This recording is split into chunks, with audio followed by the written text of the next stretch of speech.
টাকা নিয়ে ঘুরছে বিজেপি, আটকে রেখে কেড়ে নেবেন লকেট। লক্ষণ ঘড়ুইয়ের নাম করে আক্রমণ শানিয়েছেন অরূপ চক্রবর্তী। তালডাংরা উপনির্বাচনে বিজেপির বিরুদ্ধে ভোট কেনার চেষ্টার অভিযোগ করলেন তিনি।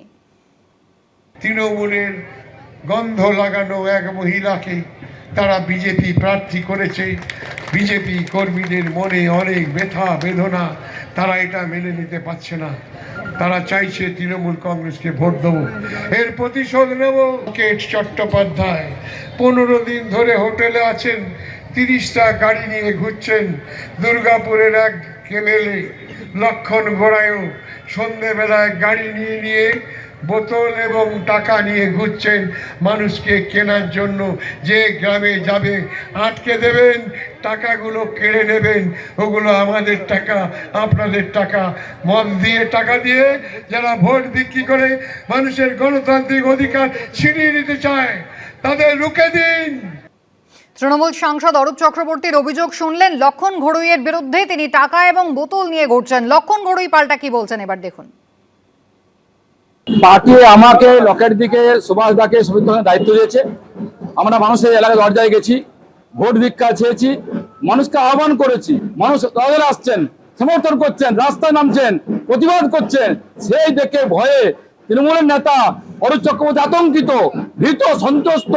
তাই তিনি বাড়িতে বাড়িতে টাকা বিলি করছেন, শাড়ি বিলি দিচ্ছেন, পুলিশের ভয় দেখাচ্ছেন, চমকাচ্ছেন। ভোট না দিলে পরে লক্ষ্মী ভান্ডার বন্ধ করে দেবো, ভোট না দিলে পরে দেখে নেবো, আতঙ্কিত কথা বলছেন। বুথে বুথে কেন্দ্রীয় বাহিনী, ভোট লুট হলে এসপি অফিস অবরোধ হবে। সন্ধ্যে 6টার পর এলাকায় কোনো বহিরাগত থাকলেই জানাবেন। বাঁকুড়ার তালডাংরা উপনির্বাচনের আগে এভাবে হুঙ্কার দিলেন বিরোধী দলনেতা। আমি আপনাদের বলছি, প্রত্যেক বুথে ওয়েবকাস্টিং ক্যামেরা থাকবে। প্রত্যেক বুথে কেন্দ্রীয় আধা সামরিক বাহিনীর জওয়ান থাকবে। যদি আপনাদের এখানে ভোট লুট হয়, আগামী 13 তারিখ সন্ধ্যা 6টায় বাঁকুড়া এসপি অফিসে আমি এবং এমএলএ এমপিরা অবরোধ করে বসে থাকব। শুনে রাখুন আপনারা। তাই একদম শক্ত হাতে এই নির্বাচন পরিচালনা করবেন।